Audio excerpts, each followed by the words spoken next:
events and put it into perspective, or it can be a refuge.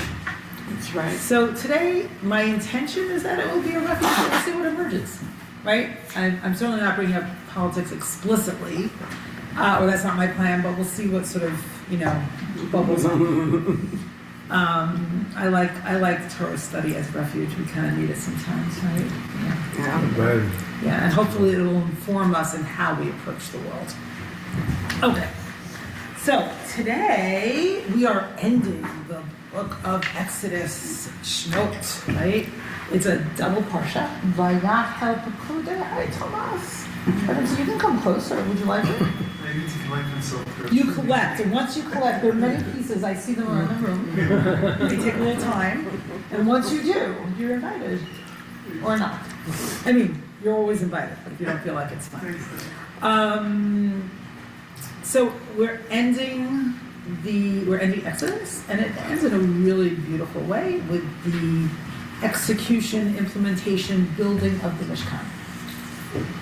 And we're going to look at some of the themes in the Mishkan in a minute.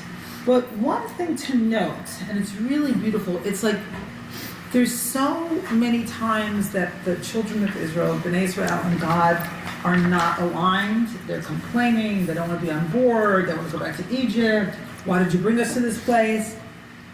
The Mishkan is like a luminous moment when God and the children of Israel are aligned, right? They bring with willing hearts, and they bring too much, right? It's an overflowing of abundance, a moment of abundance. That's not looking for this.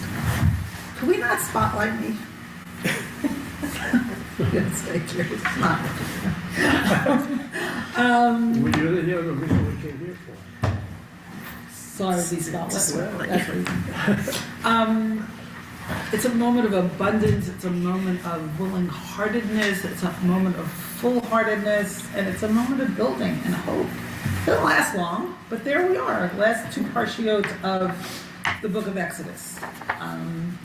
So let me screen share with you, and since we're at the end, I want to consider where we've been and what the structure of the book of Exodus is, at least from the end of what we call the deliverance narratives until now. So I will share and see if that works. Okay, let's see. Should work.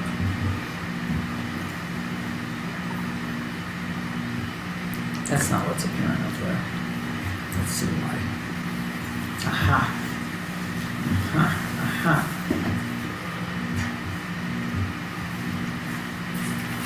Okay, this is good enough.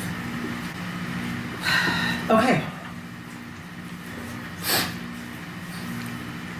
No, this is not the right one. Sorry, try it again. Stop share.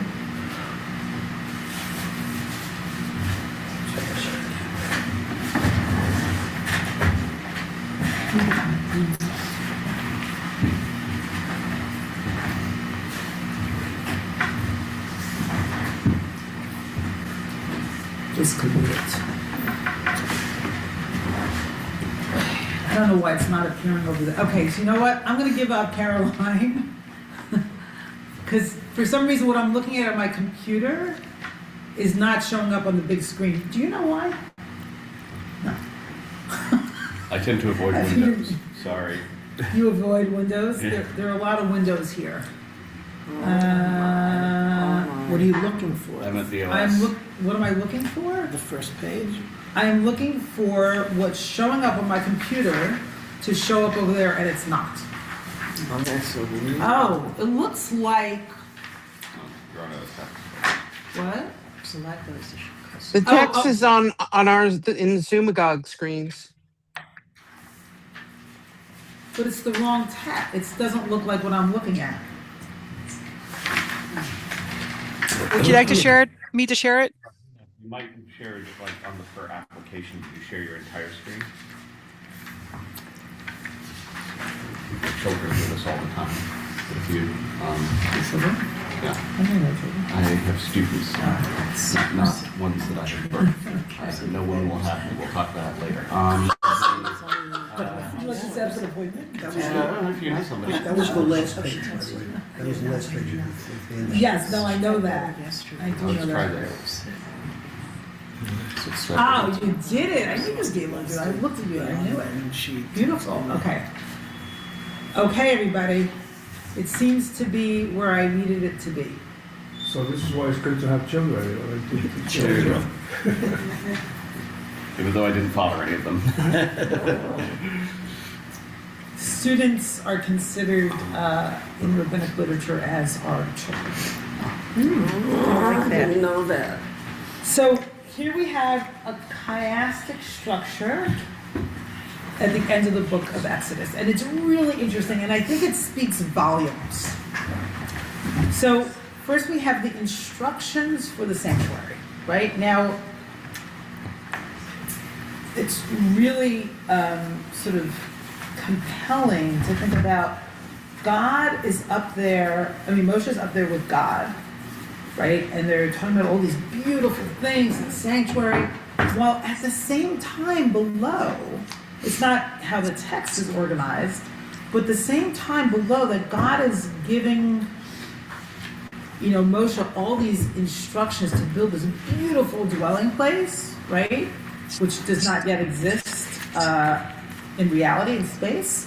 The people are worshiping a golden calf. Okay, so it's like almost a split screen in time. So we have the instructions for the sanctuary, we have Shabbat. Then we have God giving Moshe the first tablets. And if you remember, they are written on both sides by the finger of God.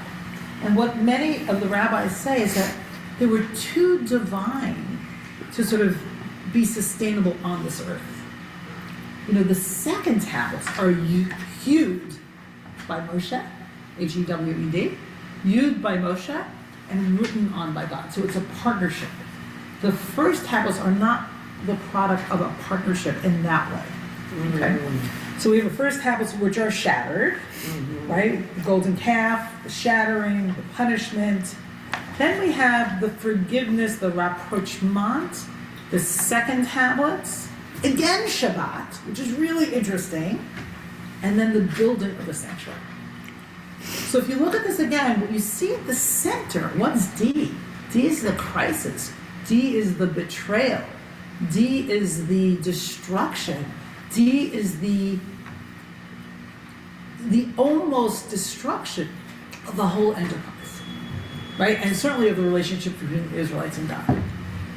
So between the ideal in A and the real in final A, there's treachery and threat. Okay, so is this structure clear? This chiastic structure, and literally, it's like unbelievable, right? It's like it's organized so elegantly.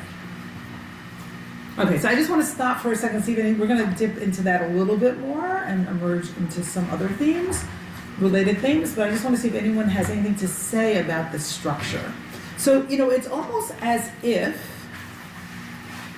it's like God is trying so hard to give the Israelites, right, through the Mishkan, right, God's presence will dwell in Mishkan, through Shabbat, through covenant in the form of the tablets, trying to give the Israelites like these forms of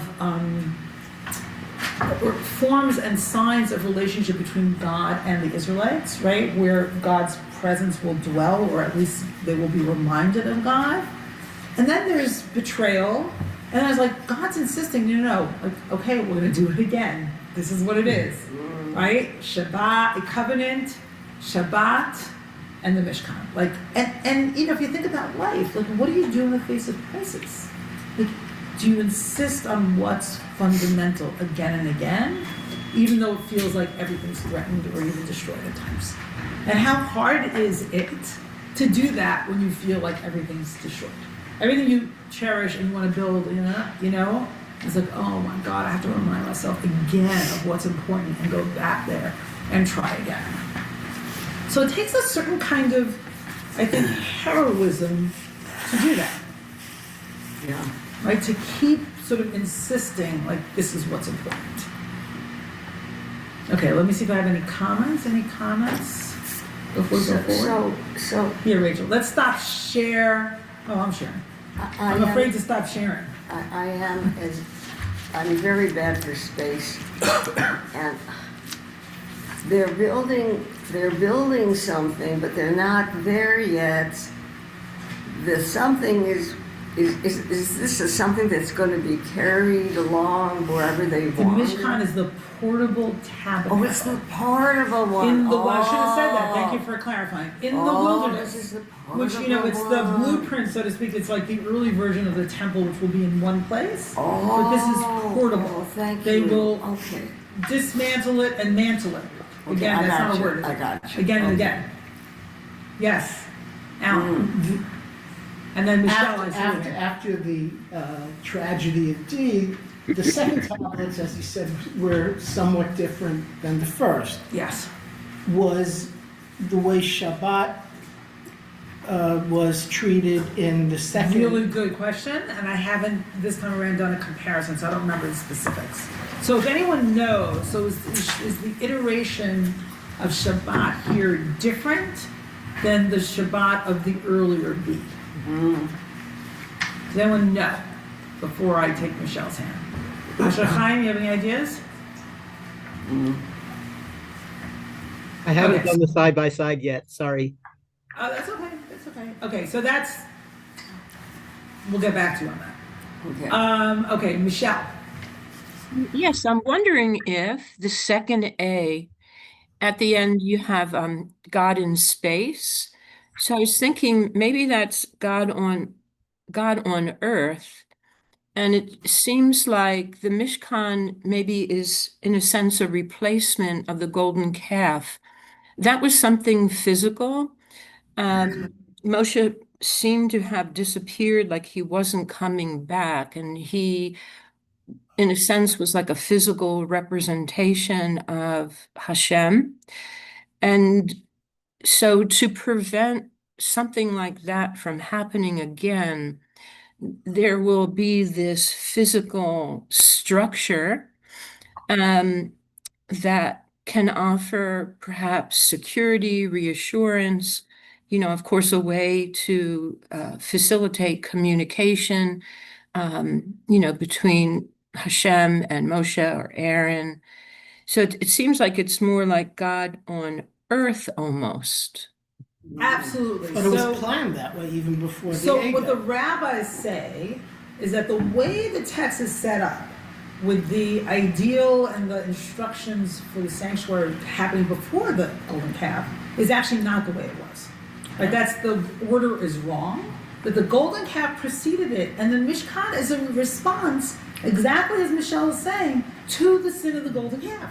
Because what it shows God, and in this case, then it becomes, their sin becomes instructions for God, which is really interesting. So what it shows instead is that they need a physical manifestation on this earth by which to encounter God's presence. The golden calf is a misdirection, and they need the right direction, and that's the Mishkan. Exactly, Michelle. And we're going to get into some of what you're saying in a couple of minutes. So thank you for introducing those things. Okay, so again, so they need the gold plus presence, so to speak. They need the form, but in a different way, because the golden calf is what eclipses ultimately God's presence, even though what they wanted was God's presence. And they get that in the form of the Mishkan. Yes? Just very briefly, because we'll never stop talking about the architecture of the Mishkan.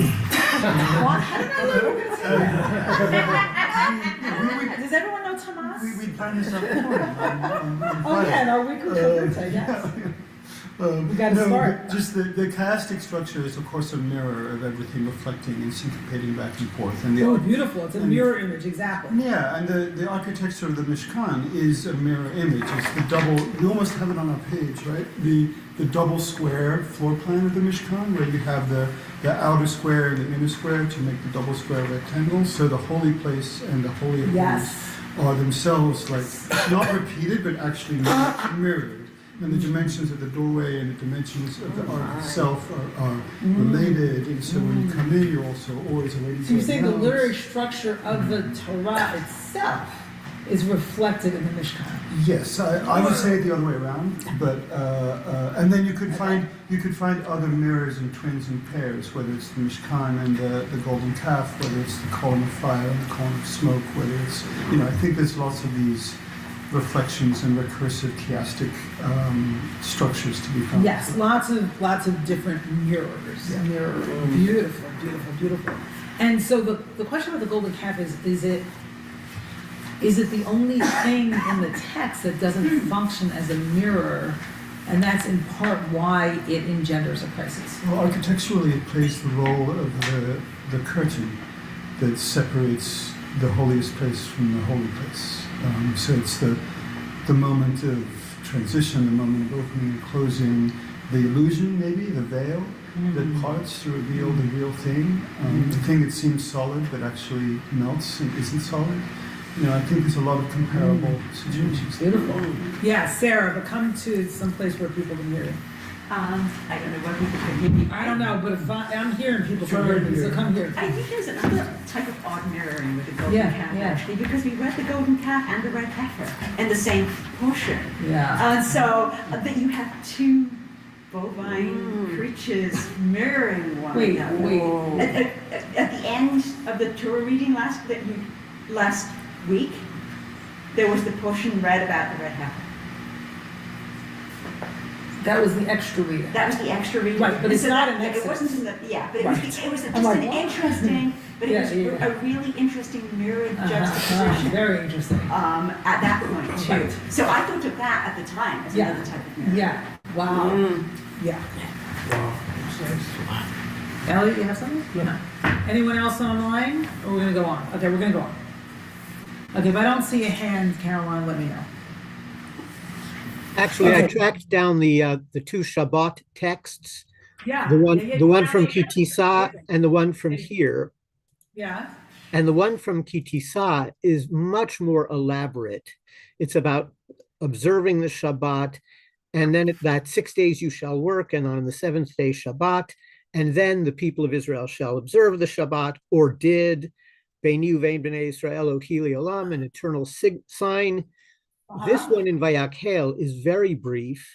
The 6 days shall you work, and has one specific that is not found in the earlier one. Do not kindle a fire in all of your dwellings on Shabbat. So it's sort of an excerpt expanded that seems conscious of the earlier text and is just highlighting one little portion of it. But yes, obviously the literary chiasm is there. Wow. Interesting. And given what happens with the golden calf, you can understand why fire becomes a special cautionary. Could I add a gloss to what Sarah said? Yeah, add a gloss to what Sarah said. About, I think it was, I'm sorry, little jumbling of the brain, but the golden calf and the Mishkan, that the Mishkan has the keruvim on which God will sit and speak. And there are those who say the calf was supposed to be a seat, a throne for the invisible God. Yes. So even that is contained in the Mishkan. Wait, did Asher Chaim say that the kindling wood was not in the second? I think he said it is in the second and not in the first. The rule about not kindling fire is only in this week's portion of Vayakhel Pekudei, Not in and the is early not part. mentioned explicitly in Kitisa, the earlier portion. Yeah. You want to say something about that, Alan? No, I was hoping that maybe the rules would be relaxed the second time around, that maybe, some correction were made. Works the other way. Yeah, You're yearning for a little relaxation.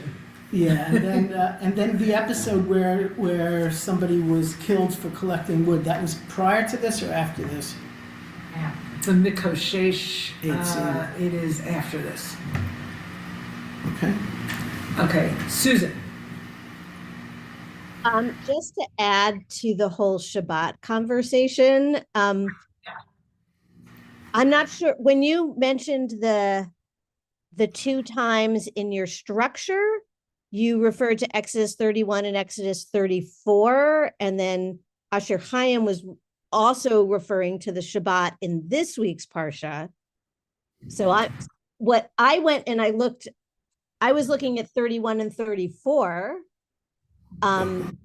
which is in the other Parsha, and in that one, in 34, and I don't know how relevant this is to anything, but in 34, it was much briefer, the description of Shabbat. It was just one Right, line. Asher Chaim just said that, yes. No, but in 31, the very first one that you mentioned, the one before the golden calf, Yeah. it is much longer. So I think we're actually talking about 3 references to Shabbat. The one in 31, Exodus 31, which has the parts about you shall keep Shabbat, it's holy for you, one who profanes. Yeah. Asher Chaim just referenced that, yes. Okay, but there's actually, maybe I'm missing it. There's actually 3, and I thought you were referring to the Exodus 31 and Exodus 34, and then there's the one in this week's Parsha. Well, you know what? We have the text below, so hopefully it'll become clarified. Yeah. Okay. So let's go back a little bit and like get a handle on who the people are and what they need, and a little background to the golden calf, and this relates to an earlier comment as well. So remember that at Sinai, once the people, and I go back to this again and again because I think it's really instructive, so if you know me and you study with me, you'll see I go back to this again and again. The people freak out after they hear what we refer to now as the 10 Commandments. So if we look at this, V'chol ha'am ro'im et hakalot. By the way, for some reason I turned this into a PDF and you'll see it flipped out. So I have no idea, your page is a little mixed up, and I will figure this out one day. So I apologize for that. You can look at the screen if that helps. V'chol ha'am ro'im et hakolot v'et halapidim v'et kol shofar v'et ha'ar Hashem v'ya'ar ha'am v'yanu'u v'ya'amdu mirachok. So all the people witnessed the thunder, the lightning, the blare of the horn, and the mountain smoke, and when people saw it, they fell back. But another way to translate they fell back is they were trembling. And they stood at a distance. In other words, they were really scared. You'll see in the next verse that they're really scared. Vayamru Moshe daber ata imanu v'nishma'a. They said to Moses, you speak to us and we will listen. V'ali daber imanu Elohim pen hamut. But don't let God talk to us because we're going to die. So they can't tolerate direct contact from God. They can't do that. And God, in God's infinite mercy, does something amazing right here, which is from now on, Moshe's going to be the intermediary. That's it. God is done speaking to the people directly. This is it. Okay, they can't tolerate. God hears that. You know, we see so much about God punishing and but God is also, it's more implicit in the text than explicit. God in the Torah is really a beautiful teacher and parent. Besides all the harsh punishment and the killing of thousands of people. So, you know, God's a mixed character. What can I say?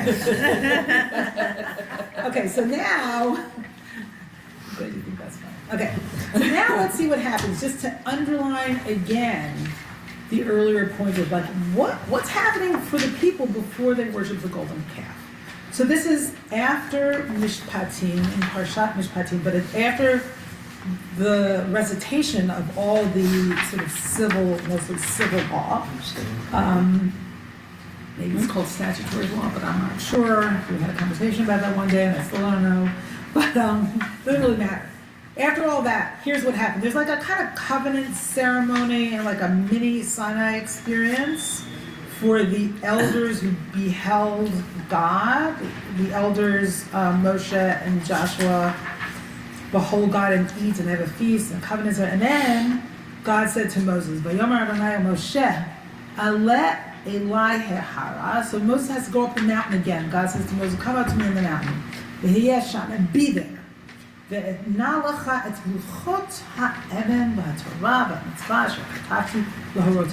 I will give you the stone tablets with the teaching commandments that I have inscribed to instruct them. Vayakam Moshe v'Yoshua Mishpato v'Ya'al Moshe el Har Elohim. So Moses and his attendant Joshua arose, and Moses by himself ascended the mountain of God. And then look at this. The El Haskenim Amar, and to the elders he says, Shvu lanu vazeh ad asher nashuv alechem. He says to the elders, wait here for me, wait here for us until we return to you, right? V'hinei Aharon v'chor imachem mi va'al dvarim yigash elehem. That anyone who, you have Aaron and Hor with you, those are the two people that held up Moshe's hands, right? It was Aaron and Hor when the people fought with Amalek. Let anyone who's a legal matter approach them. Okay, so note that he tells the elders to wait and that he will return, but he never tells the people. He's not being a good leader. And he doesn't tell them to tell the people. There's something missing here. And then it gets worse. When Moses had ascended the mountain, the cloud covered the mountain. So verse 15, Vayishkon kavod Adonai al har Sinai, v'yichasehu ha'enan. I'm sorry. No. Vayal Moshe el har v'yichas ha'enan et har. So Moshe goes up the har and up the mountain, and the cloud is covering the mountain. Now we're in 16. Vayishkon kavod Adonai al har Sinai. And the glory of God is dwelling on the top of Har Sinai, Yichasehu, and it covers it. And the cloud covers the mountain for 6 days. Sheshit yamim. V'yikra el Moshe b'yom hashvi'i mitoch ha'enan. And God calls to Moses on the 7th day from the cloud. So Moses is hanging out there for 6 days. Amazing, right? What's he doing? He's fasting. And God calls him on the 7th day. And now here's the crucial point, which is real. It's a point about subjectivity and the people. So the Torah's inviting us to see what's happening through the eyes of Bnei Yisrael at this moment, which I think is really incredible in verse 17. Umar'eh kavod Adonai ke'esh ochkavet b'rosh ha'ar. And the vision of the glory of God was like what? A consuming fire on the top of the mountain. For who? Le'enei Bnei Yisrael. In the eyes of Bnei Yisrael. In the eyes of the people. Which means it wasn't necessarily a consuming fire, but in their eyes, it was a consuming fire. Now remember someone else's eyes. Moshe's eyes at the burning bush. What did he see? The very opposite. He saw a fire that didn't consume. Which explains volumes about who Moshe is and who his people are. Yep. For Moshe, he can tolerate this intensity of God in the form of fire. I just lost power in my computer. Is that relevant? Is that significant that this happened at this moment? Somebody in that box is listening to you. Yeah. So Moshe, are you going somewhere? Did you go to the bathroom? Oh, sorry. I thought you were going to find a solution. Is there a plug nearby? Is it a plug? Here. There is? Okay. So for Moshe, he sees God and he can tolerate this fire because for him it's not consuming. But for his people who were slaves, who were slaves, this intensity of God, they see that and they are terrified that it's going to consume them. And Moshe disappears. Okay, let's see what happens.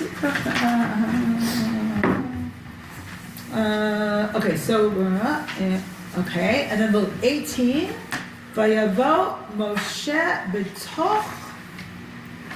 I'm sorry, the Hebrew's all screwed up. Okay, Asher Chaim, can you open up the Torah and read the rest of that passage? Not from the printout, but just from a chumash. Just open up plain old Chumash. As So if only- there were such thing as a plain old Chumash. Right, I know. But like, I mean, like a real book in space. What verse would you like me to start at? I think we got up to Yud-Chet. 18. No, we read 17. Right. Yud Zayin. So Yud-Chet. Oh, you said Yud-Chet, right? Sorry. I'm sorry, we're back on 2024, right? Yeah. 24 Yud-Chet. Sorry for the delay. God is punishing me for using technology on Shabbat. That's what that is absolutely what's happening. You lit a fire. God is reminding us that there are limits to technology. I mean, it's not a direct punishment of me. So wait, just 24:18 one more time. Just 24:18. That's it. For Vayavo now. Moshe betoch ha'anan. Moshe entered into the cloud. Vayal el hahar, and went up to the mountain. Vayhi Moshe bahar 40 yom v'arba'im laila. Moshe was on the mountain 40 days and 40 nights. Okay, stop there. So Moshe went inside the cloud. So basically, for the Israelites, he has disappeared. He's disappeared. Sure. And what do they see? A consuming fire. How are they supposed to feel? Yeah. So let's see. This is how they feel. We're now in Exodus 32 to see how they feel. They're scared. And I'm going to try to get back into Zoom. So give me, you know what, Asher Chaim, why don't you read the Shmot, the next passage? Right. Oh, you don't know what the next passage is, do you? 32, 1-4. Exodus 32. Vayar ha'am ki voshesh Moshe. The people saw that Moshe was, I think Rabbi, someone brought the translation, shamefully delayed. Yes. Laredet min hahar, coming down the mountain. So let's just talk about why it's shamefully delayed. That word boshesh is really interesting. As far as I know, it's used 2 times in the Torah. Once here, and once, maybe other times, I don't know, but once is very instructive. With Sisera's mother, the enemy general's mother, waiting for him to come back from war. And he's like, the word bishat is used there. So there's something about waiting for somebody and this fear of abandonment that brings up this shame. So interesting. I was actually studying this with my chavruta Sharon. We're trying to figure out the connection between like delay and shame and abandonment, like what's going on there. So Shame on whose part? Well, that's a good question. So did May I? Israel? Well, let me just finish, and then you'll correct me or whatever.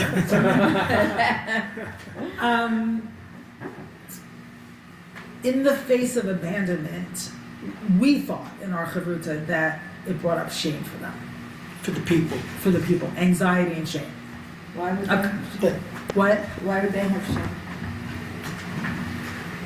Well, let's let Asher Chaim move in, and then we'll think about that. Yeah. The mother of Sisera, whom we find in Judges chapter 5, verse 28b, Madua boshesh richbo, why is his chariot boshesh in arriving? Madua aharu pa'amei markavotav, why is his chariot acharu, delayed, late?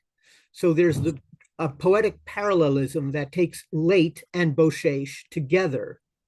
Now, boshesh is the triliteral root bet shin shin, but there's a resonance of the root bet vav shin.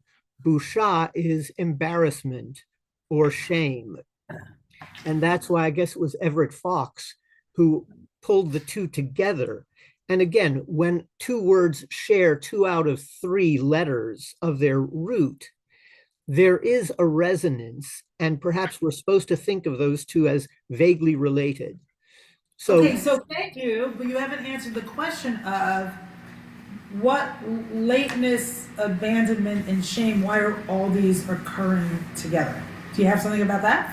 the lateness is bet shin shin, and the embarrassment is bet vav shin, And so we're hearing a resonance of someone feeling shame, whether it's Israelites or Moshe or da da da da da.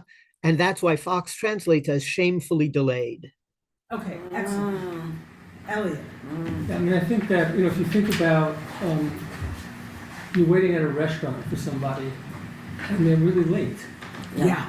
right? How do you feel? Yeah. How do you feel? How do I feel? Yeah, no, say more. How does one feel? How does one feel? Or how do you feel? After, Either one. After a certain amount of time, it could be a combination of things. Yeah. It could be worry. Yeah. What happened? Scared, it could right? Be, it could be anger. Yeah. You know, like, Yeah. where are you? Yeah. It could be, I don't know if I call it ashamed, but lesser. I feel like, you know, it's like the person doesn't care enough. Yes, beautiful. Right. So I once had a boyfriend But not ashamed. who was repeatedly late, and they're like, if this keeps happening, that's it. That's it. Like, it's not happening. Rules girl. What? The rules girl, like. Well, I mean, it's like it's not happening. But there is something about what's that? You married her. Exactly. I was gonna say. How did you know? Was he like get away? Yeah. He learns his lesson. Yeah. Just a couple of things, just an anecdote. So when I first met my wife, she was always on time, and that meant a lot to me. She was always on time. Yeah, it shows a certain value. Yes. Beautiful, Ellie. I love that. And then there's another thing that I heard from a friend who said, you know, getting someplace to meet somebody on time is a good thing. Getting there ahead of time is generous. Definitely. Yeah, that's beyond my capacity, but yes. I try to be always on time. That's good. Yeah. Be on time. But I might, you know, now aim for the generosity. Yeah. But yeah, you make someone else feel valued if you don't show up. How does the other, shh, if you want to say something, I will definitely call it.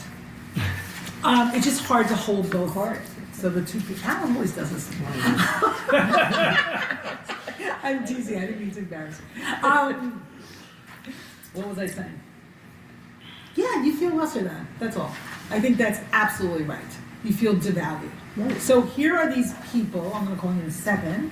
Here are these people, and they, you know, it's like, where's Moshe? He told us, and you know, Rashi and the Midrash go crazy that Moshe gave him a very specific time, but it didn't mean, he didn't count the part day, so it ends up like a different calculation. So Moshe didn't mean to be late, but you know, Moshe was up in the clouds with God, right? You know, this happens when you get caught up in things, and you don't want to be reminded of your obligations. Okay, Jen. Well, this See, is really come not closer so we can hear you. slightly humorous now. I was late today. You were late today. Not as late as I was. I feel devalued and no way. And I agree Yeah. that generally, I believe one should be on time, if not slightly early.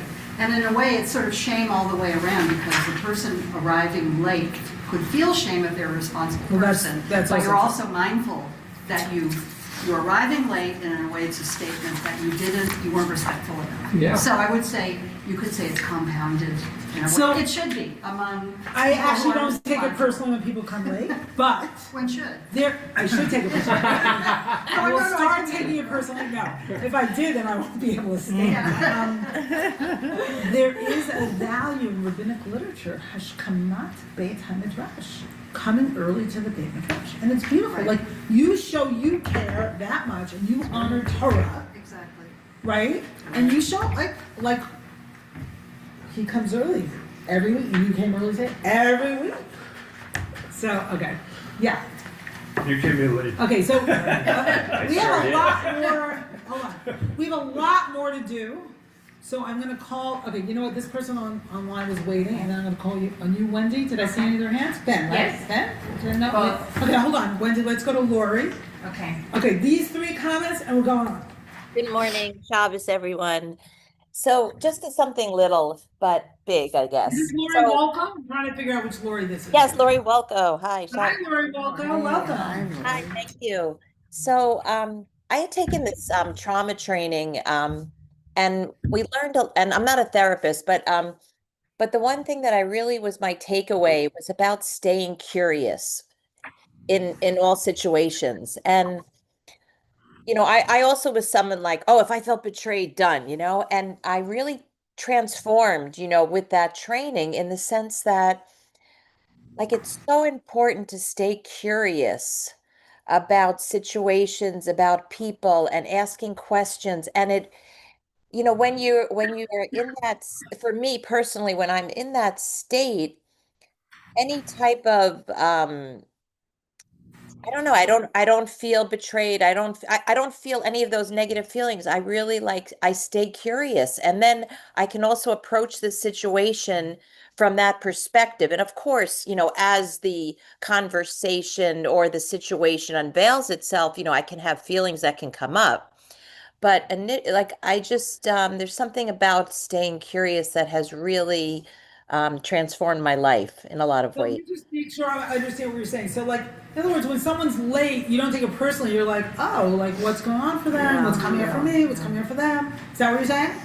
Well, yeah, and it's just, or like not, yeah, like I don't even go to me really. Like it's really more like oh, this is, like kind of this is interesting or whatever, and honestly, like I'm not just like stuffing my feelings down, it's kind of like, oh, this is, or I may, there might be times where I might go to my old ways, but Okay. honestly, like yeah, I don't know, it's been something very interesting for me, yeah. Okay, beautiful. Thank you so much. Okay, I'm going to Wendy and then Ben, and we're going back to the text. Oh, okay. Time internal to the Jewish tradition is extremely important. Hence, the very first commandment that God gave us was to make a calendar. And what are we reading today in shul? Right. Shabbat HaChodesh. Right. That's what we're reading today. That's the extra Torah. To make a calendar. That was the first commandment God gave us. And hence, nowadays, like time is so significant. Like, what time do you light Shabbat candles? 4:57. Not for 5 o'clock. 4:57. Time is absolutely crucial. What in the time Jewish does tradition. Shabbat begin? 5:26. What time does Shabbat end? 6:27. You know What what I mean? time's the Seder begin? Like, Yeah, like absolutely. to the minute and time and since it was the first commandment that Hashem gave us, and throughout the millennia, time has always been a significant factor internal to the Jewish culture. Beautiful. Thank you so much. Okay, Ben. Good Shabbos. Shabbos. So, few quick thoughts. First, on the Moshe's kind of double vision, his ability to see the flame and the bush at the same time. I would tie that to his double identity as an Egyptian and a Jew. And we talked a lot about that, earlier in Exodus this year and previous years. And his kind of insider, outsider, liminal status. Absolutely. I think in terms of the Israelites, I think what keeps coming back to me is that this idea of them as children. And what I see in this chiastic structure it reminds me of Maslow's hierarchy a bit, in that, like, when they regress completely, the golden calf moment is like a moment of when they are completely panicking and at their most fear of abandonment. And that's like when they are, when the everything, all protection has left them. And then Shabbat is kind of like this in-between stage toward maturity, where like the value of this partnership with God is that people can be productive. They can do productive things on earth. But then the balance of being productive is you must rest. Just like land or any other natural thing is productive, but it must be fallow to be able to recover. But it's interesting that Shabbat precedes the building, because if you lose sight of it, then the building turns into Mitzrayim, it turns into Egypt, it turns into exploitation. Right. Like you have to have Shabbat built into it. Right, you have to have it built into it. Exactly. Right, brilliant. And then Sorry. You can comment. No, I was just commenting on brilliant. Which is true. So, okay, and then the other thing about Moshe as being gone 40 days and 40 nights, really this recollects the flood to me. And again, it's like a moment of cleansing where like it's this symbolic thing where this is God's time when we're talking about 40 days and 40 nights. Like when we're talking in these 40 increments, this is like, it's unclear how long he was up there really. But the point is that it was this notion that that's the amount of time that it takes for a reset. And this golden calf moment, I think, is a reset moment, much like the flood. Absolutely. God, Moshe going back up the mountain for 40 days is a reset. Right. Absolutely. Right. So it seems and the whole related. Like this conversation is and we're the forgiveness. restarting, and as you were saying, like building up again. Why the second tablets? Because when you have the flood, when you have the complete regression down to zero, then you have to build up the layers again slowly up Maslow's hierarchy. Yeah, beautiful. Yeah, and they're there, but you need to build them again. Yeah. So Jesse, I'm going to ask you to hold so we can get some more text under our belts, and especially stay right there, Caroline. Don't move. Okay, right there. Very good. Okay, so all right. So we saw that Moshe was shamefully late. And I think the shame can land on either the Israelites or on Moshe, right, for being late, and also the shame you feel, as Ellie was saying, in being devalued. And what do the people do? Va'ikahel. So I think that's a PL, correct, Asher Chaim? That's actually the nifal. Nifal. So it's causative.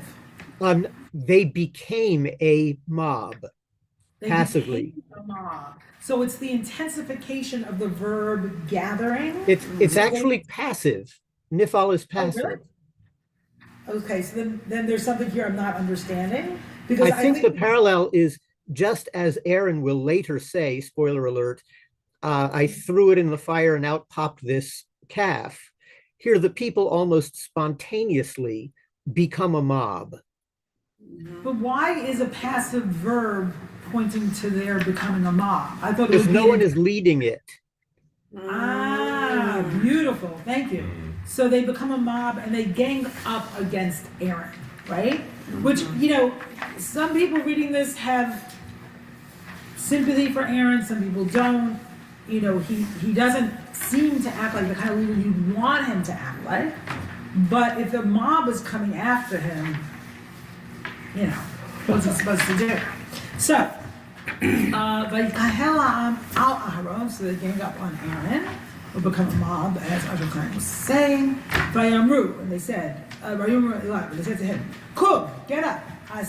So they're ordering the high priest around, right? Aser lanu Elohim asher yalchu lefanenu. Okay, so make for us a God that will go before us. So, okay, let's think about this. So Moses abandoned them, and then they want a God? Why do they want a God if Moses abandoned them? You'd think they'd want a leader.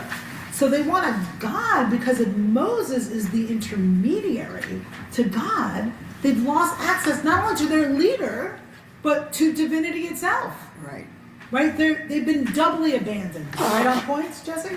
Yes, exactly what I wanted to ask. Yeah. Because I thought it was so interesting that Moses says, wait here for us until we return to you. Like, who's the us? He goes up with Joshua, and Joshua doesn't go all the way up. Because I thought there was like some way, like God, Shekinah is with him, and God is actually leaving this space. No, Joshua goes part of the way up with him. Let's just finish this verse that I'm going to call on Asher Chaim. So they want a God that will go before them. Why? Now look at the locution here. It's fascinating. Ki zeh Moshe ha'ish. Because this guy Moshe, who brought Asher Ha'elanu Me'eretz Mitzrayim, who brought us up from Egypt. Lo yadanu mehayel. We don't know. We don't know what to hear. So this guy Moshe, So Asher Chaim hopefully will tell us what the Zeh is all about. It's like reminds me of Bill Clinton. This woman. Like there's a weird depersonalization, even though they do name him. But they also is like, this guy who's been our leader and took us out of Egypt, and they would God out of the equation there. We don't know. We don't know. So what happens in the face of unknowing? Right? It's freak out. Okay, I'm going to call on Asher Chaim, but then I'm going to get through the rest of the passage, and then I'm going to call on people. Okay. Oh, good.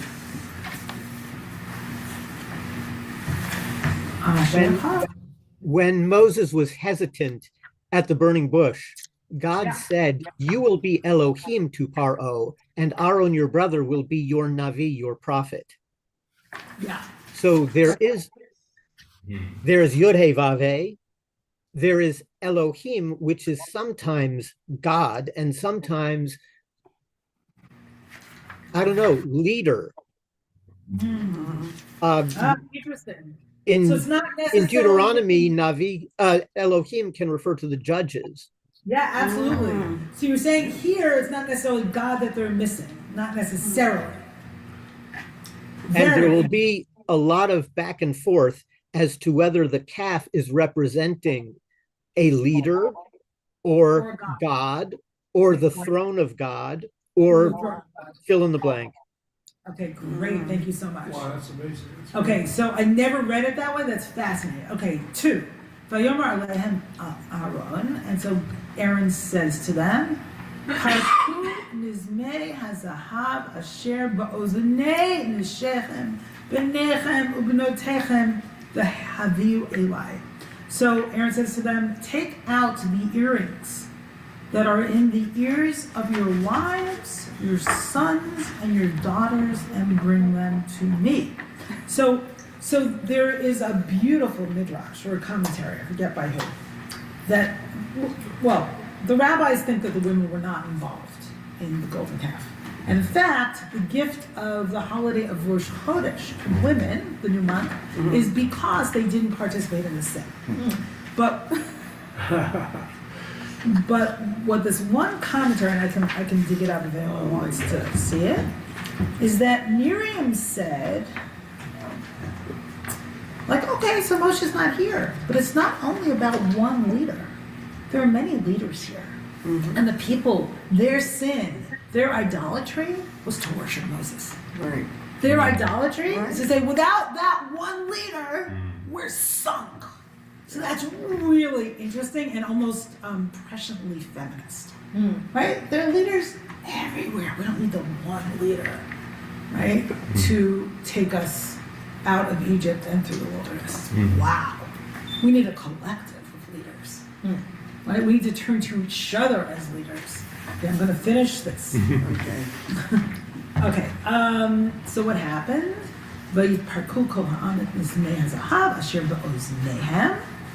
And the whole nation, and it's interesting, the whole nation include the women or not, but the rabbis are convinced that, the women were not involved, at the gold earrings that were in the ears, and they brought it to Aaron. Now, this never struck me before, but I'm thinking now, and we learned this a few weeks ago, about the ear of the slave that is, there's a ritual if the slave doesn't want to leave his master's house after 7 years, that he is kind of nailed to the doorway.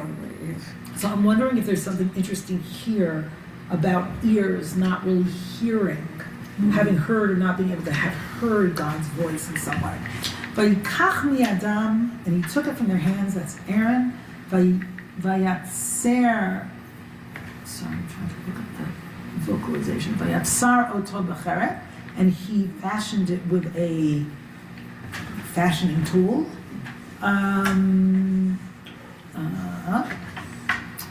Vayasehu edel masecha, he made it into a molten calf. And what did Bnei Israel say? What did the children of Israel say? Vayamru Eile Elohecha Israel. And they exclaimed, this is your God, O Israel, Asher He'alucha Me'eretz Mitzrayim, that brought you out of the land of Egypt. So there's a couple things here. So given Asher Chaim's reading, Are they saying the calf brought them out of Egypt? Are they saying that God is enthroned on the calf? Like, what are they doing? And it's interesting. Do they really think this calf took them out of Egypt? But I think the point right here is like, this is the freak out moment. This is the desperate, I don't know, and I'm so anxious, and I've got to fix on something. And if you think about, the Israelites saw the image of God as a consuming fire, like a wild fire that was dangerous. And what is gold? Gold is the fixed image of fire.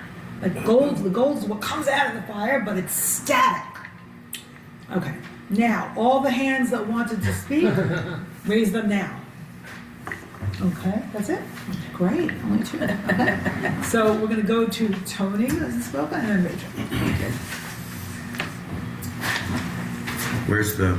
You want to sit here and I'll Just stand up there and it should work. Stand, Okay. go ahead, speak. So, William Blake says, eternity is in love with the productions of time. Beautiful. I mean, that's a beautiful line for this section. And though God, apparently, according to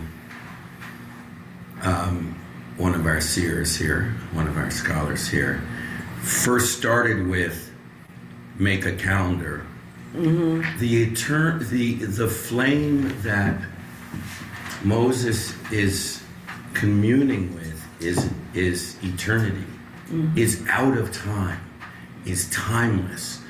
And the people are, in my view, acting out the profound dynamic that's described in Michael Eichen's book, The Electrified Tightrope, where they say, we're not getting near that eternal flame.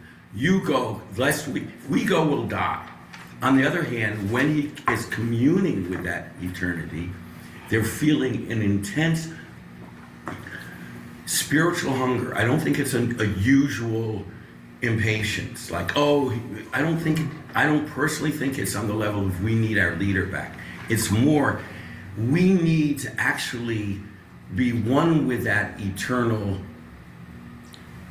ocean of goodness or fire of goodness, and yet we're terrified of it. Absolutely. So they feel deprived and scared at the same time. Deprived and terrified, both wanting to join with and utterly threatened. Right.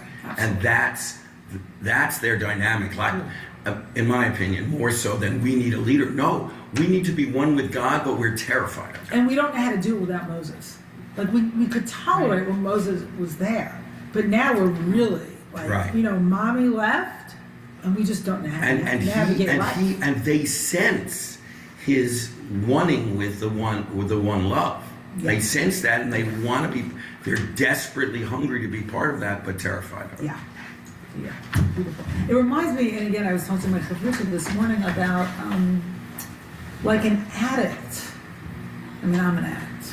I'm not a hard drug addict, just so everyone can be reassured. My phone, my this, that, whatever. But, you know... Enough about you. Enough about me, exactly. But I didn't want to say like an addict as if they were so far away. Like, we all have our addictions, right? My coffee, my whatever. Like, they both feel like deprived and wanting the thing, but not being able to reach the thing. Yeah. So then there are substitutes for the thing. Right. But then you go on feeling deprived and addicted. Right.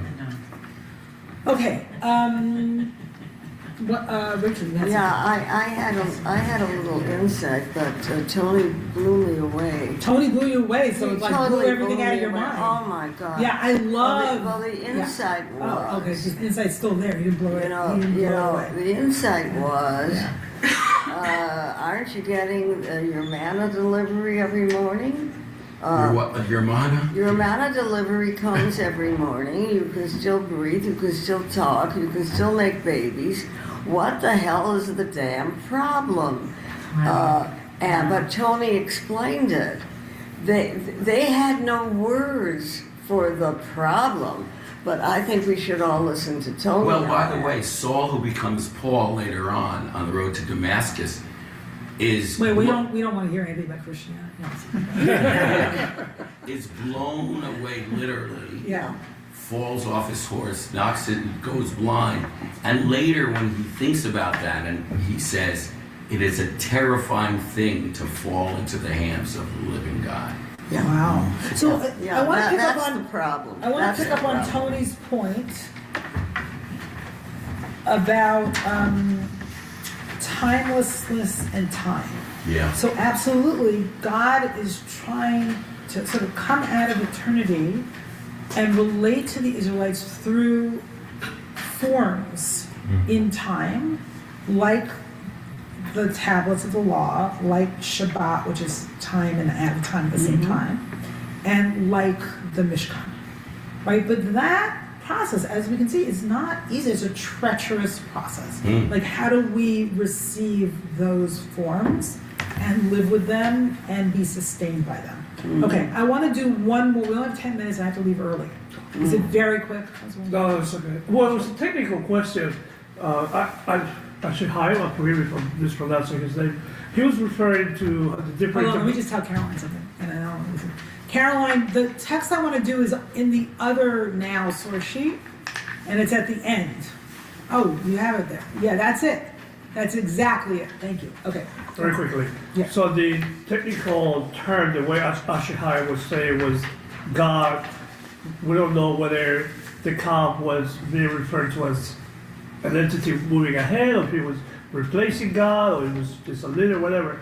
My question is, when we refer to Pharaoh, and it's also referred to as God, is that also, we haven't defined it also, or is that a different interpretation or an additional interpretation to the word? Pharaoh is referred to as God? Yeah, the Pharaoh, the Egyptian Pharaoh.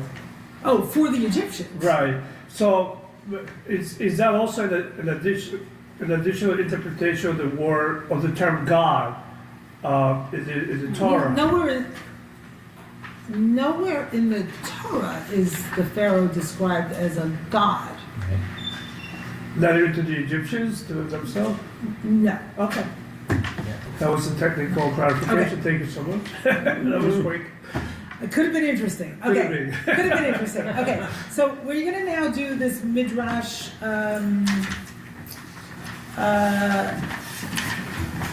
Actually on numbers, but it doesn't matter. It refers to what's going on with the Mishkan from like a very big point of view, and actually relates to what Tony said. So I'm gonna actually only read parts of it. So hold on, let's start from, okay. So there's a part which starts with the Song of Songs. You see Canticles, CANT 5:1? Okay, yeah, it's up there, okay.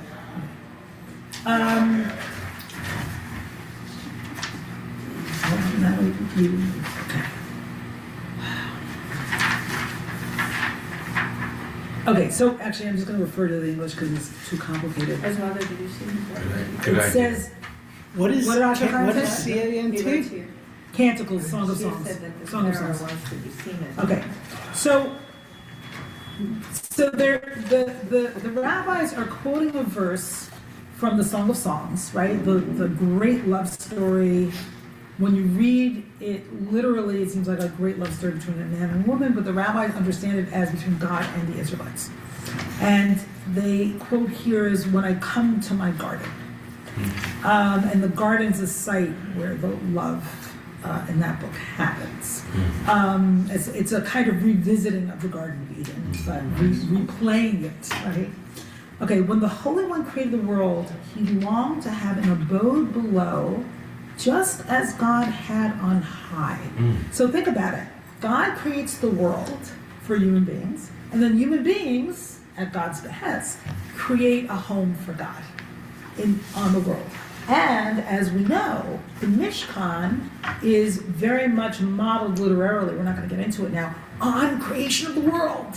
Wow. It's amazing. So what the people are doing on this earth is mirroring, to bring back Tomas's language, mirroring. It's a chiastic structure. It's a chiastic structure, mirroring what God did to create a world for them. So now they create a home, or a home. God creates a home for them, and now they create a home for God. But then here's what happened. So there are all these problems. So God calls Adam, and then there's a problem. Adam doesn't, Adam transgresses. And every time there's a transgression, okay, so here's what the Holy One said. This is what I long for. Just as I have a dwelling on high, I would likewise have one below. Now when I have given you one command, you have not kept it.